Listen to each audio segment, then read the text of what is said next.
아시니까 때를 따라 주겠다, 은혜를. 그러니 내게 구하라. 그거 없어야 네가 완전해지는 게 아니라 은혜를 구할 때 네가 완전해지는 거야 라고 말씀해 주시는 겁니다. 그래서 여러분, 그리스도의 은혜가 있기 때문에 우리는 율법을 소중히 여겨야 됩니다. 다 지킬 수 없죠. 우리의 한계가 다 지킬 수 없게 만듭니다. 그렇다고 해서 내팽개치는 게 아니라 그리스도가 온전히 하셨기 때문에 소중히 여겨라고 말씀하시죠. 그게 뭘 하게 되죠? 우리의 연약함을 더 잘 보게 하잖아요. 십계명을 외울 때마다, 십계명을 교독할 때마다 마음에 찔림이 있으셔야 됩니다. 나는 왜 이 한계를 벗어날 수 없을까? 나는 왜 이게 안 될까? 이웃사랑이 왜 안 될까? 하셔야 됩니다. 그걸 통해서 그리스도께 가라는 거죠. 물론 고통스러운 일이죠. 괴롭죠. 아니, 그 맨날 안 되는데, 좀, 저희 본심이 또 나왔네. 맨날 안 되는데 이거 외워서 뭐 하나? 자꾸 이렇게 올 때마다 왜 자꾸 찔리게 하시나? 그 말이 아니죠. 그 찔림, 그 연약함을 바라보고 그 안에 계신 예수께로 오라는 말씀이십니다. 예수가 고통을 외면하지 않으셨습니다. 그대로 다 겪어내셨습니다. 그리고 결정적인 말씀이 뭐였죠? 그 고통이 하나님의 영광을 조금 더 상쇄시키지 않았습니다. 내가 좀 가난해진다고 해서 하나님의 영광이 사라지지 않습니다. 내가 좀 뭔가를 못한다고 해서 하나님의 영광 자체가 줄어들지 않습니다. 내가 실패했다고 해서, 한계에 갇혀서 하나님의 말씀에 순종을 실패했다고 해서 하나님의 영광 자체가 가려지지 않았다고요. 예수가 연약하다고 해서, 가난해서 빌붙는다고 해서, 체력적으로 한계가 있다고 해서 하나님의 영광이 줄어들지 않았습니다. 오히려 영광을 완성시키셨다 말씀하고 계시죠. 이것은 저희 무엇을 보여주시는 겁니까? 가장 가치 있는 삶을 보여주시는 겁니다. 연약함을 극복해야 되거나 외면하거나 하는 인간이 아니라 연약함 속에도 하나님의 말씀에 순종하는 삶, 이게 가장 가치 있는 삶이다. 십계명을 못 지킨다는 한계 속에 있으면서도 그리스도를 계속 바라러 가는 삶, 이게 가치 있는 삶이죠. 여러분, 이 삶에 희생도 있고 고통도 있습니다.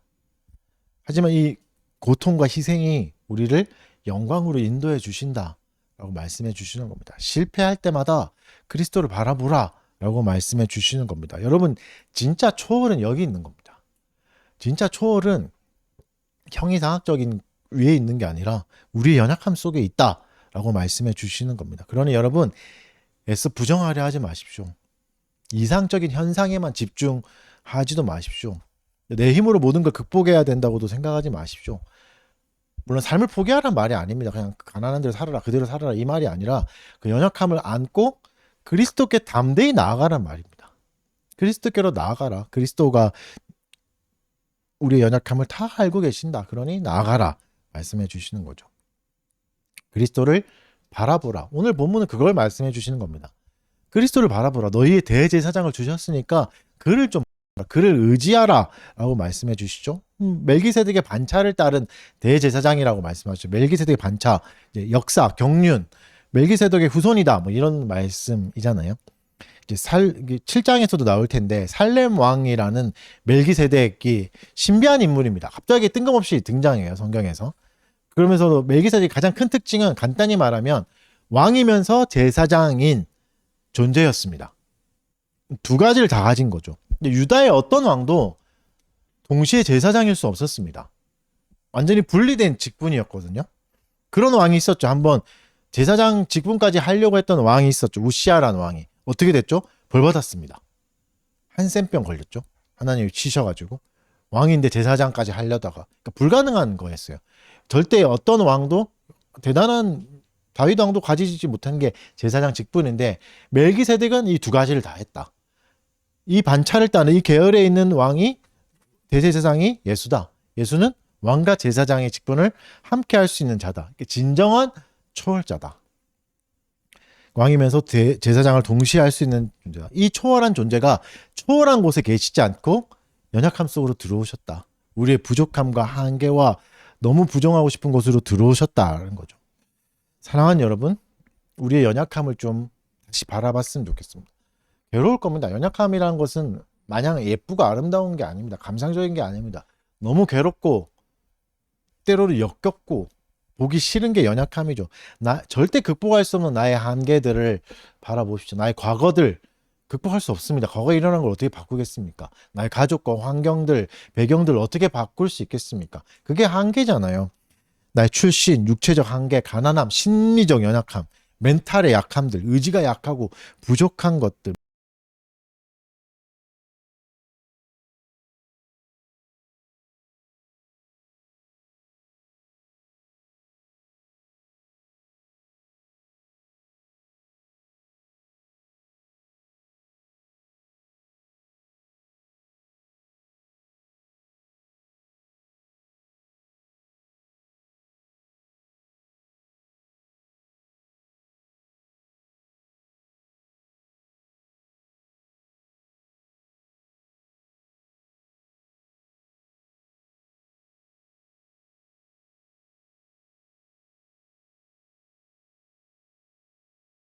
아들이 사람이 되셨는데 그런데도 배우셨다고 말씀하셨죠. 이게 무슨 말이죠? 겸손뿐만 아니라 하나님의 뜻을 성취하겠다는 헌신의 자세입니다. 난 이거 다 알고 있지만 순종한다 말씀해 주신 거니까 한계를 한탄하지 않으셨습니다. 언제든지 천사를 불러서 뒤집을 수 있는 분이었잖아요. 십자가 앞에서 다 뒤집을 수 있는 분이지만 그만큼의 힘도 가지고 있는 분이지만 철저하게 아버지께 순종하셨습니다. 연약함을 무기로 삼지 않으시고 순종의 도구로 삼으셨습니다. 그래서 어떤 결과가 왔죠? 순종하셨다는 게 심한 통곡과 눈물과 간구를 불러왔습니다. 여러분 이거를 우리는 연약하다 여기거든요. 눈물 너무 많이 흘리고 간구하고 기도 막 하고 너무 연약한 존재야. 그거 하기 싫어하는데 예수가 그걸 하셨습니다. 가장 완전한 존재가 심한 통곡과 눈물과 고통과 간구를 하셨다. 심지어 마지막 기도는 하나님이 거절하실 것 같이도 들리잖아요. 예수가 그걸 하셨다 말씀하시죠. 그거는 가치 없는 삶이 아니다 말씀해 주시는 겁니다. 그래서 우리도 순종의 삶을 살 수 있다. 예수를 의지하라라고 말씀해 주십니다. 여러분 신앙생활을 하면서 생기는 통곡과 눈물과 간구의 소원은 이상한 게 아닙니다. 잘못된 게 아닙니다. 그리스도가 다 친히 경험하신 것이고 그리스도가 귀하다고 여겨주시는 거죠. 예배의 시간은 그런 시간입니다. 이걸 다 누리는 시간이 되어야 됩니다.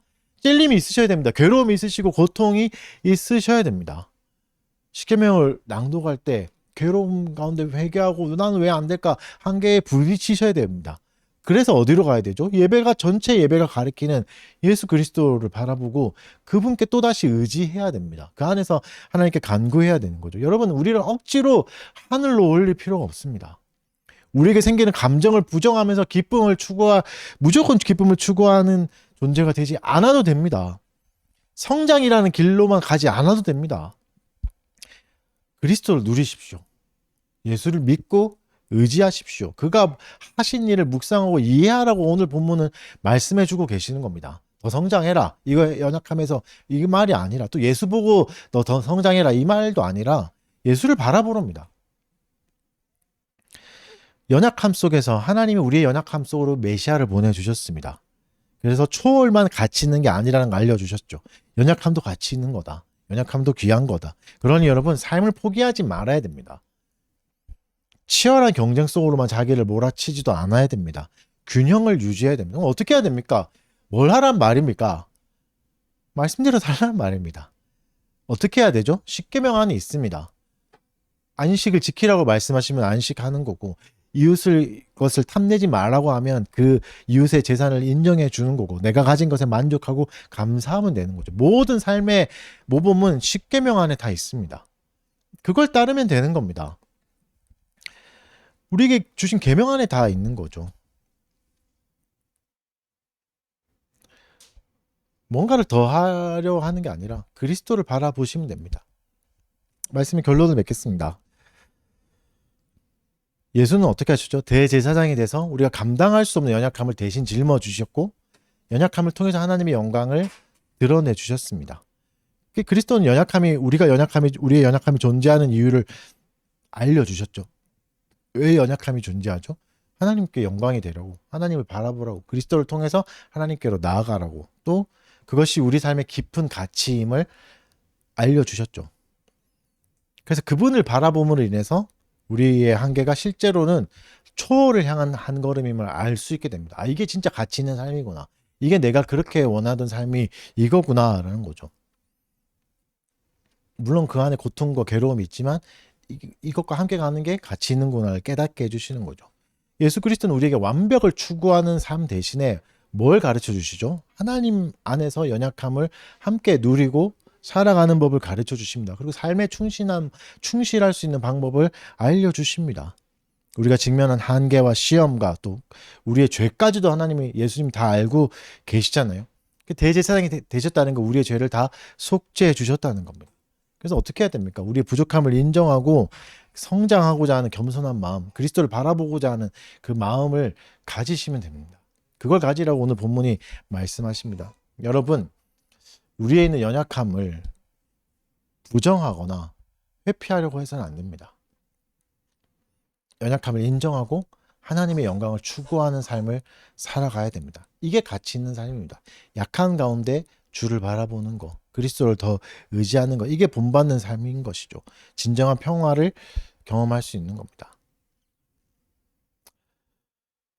예수 그리스도 통해서 연약함을 좀 담대히 인정하고 살았으면 좋겠습니다. 그 안에서 하나님의 영광을 발견하고 또 믿음의 여정을 계속해 나가기를 소망합니다.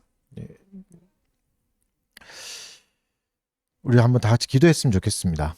우리의 연약함을 생각하면서 절대 극복할 수 없는 이 부분 안에 받아들이게 해주시고 또 이것을 통해서 나를 가치 없다 여기거나 또 뭔가를 초월해야 되는 존재로 여기지 않고 그리스도를 바라보는 도구로 잘 사용하고 또 그걸 통해서 하나님의 영광을 우리 삶에 반영하는 좀 거울이 되게 해달라고 잠깐 기도하도록 하겠습니다.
사랑하는 주님, 오늘도 우리를 말씀으로 가르쳐 주셔서 감사합니다. 우리의 연약함을 부정하거나 또 그것을 애써 극복해야 될 존재로 여기기 전에 그것을 통하여 먼저 예수 그리스도를 바라보게 하여 주시옵소서. 그리스도가 연약함 가운데 순종하시고 우리의 모든 연약함을 짊어지고 십자가로 가신 것을 기억하게 하여 주시고 그리스도를 바라보게 하여 주시옵소서. 그래서 주님, 고통스러운 그 삶의 자리를 외면하지 말게 하여 주시고 나의 연약함을 바라보는 것들 하나님 기꺼이 감당할 수 있게 해주십시오. 고통과 또 탄식과 눈물의 강구가 있을지라도 그리스도를 더 의지하게 하여 주시고 주께서 가르쳐 주신 그 삶의 방식들을 받아들이며 가장 가치 있는 삶을 살아가는 우리 달빛교회 교우들 되도록 인도하여 주시옵소서. 감사드리며 예수님 이름으로 기도합니다. 찬송하겠습니다. 다 같이 자리에 일어나셔서 시편 찬송가 50장, 시편 23편 B 찬송하겠습니다. 시편 찬송가 50장입니다. 여호와 내 목자시니 부족함 없으리라. 푸른 초장과 물가로 나를 인도하시네. 내 영혼 소생시키며 자기 이름 위하여 생명의 의의 길로 인도하시는 도다. 내가 사망의 음침한 골짜기로 걸어도 주 지팡이와 막대기 나란히 하시리라. 내 원수의 목전에서 주상을 베푸신 기름으로 부으시니 내 잔이 넘치도다. 내 평생의 선하심과 주의 인자하심이 정녕 나를 따르리니 영원히 살리로. 네. 헌상 기도하겠습니다. 사랑하는 주님, 오늘도 우리에게 베풀어 주신 은혜에 감사하며 주께서 주신 것의 일부를 주님께 돌려드립니다. 우리의 모든 필요를 아시는 주님께 우리의 인생을 맡기게 하여 주시고 주께서 주신 모든 것을 하나님의 영광을 위해 잘 사용할 수 있게 하여 주시옵소서. 예수 그리스도의 이름으로 기도드립니다. 강복 선언으로 예배 마치겠습니다. 주 예수 그리스도의 은혜와 하나님의 사랑과 성령의 교통하심이 너희 무리와 함께 있을지어다. 네. 자리에 앉으시고.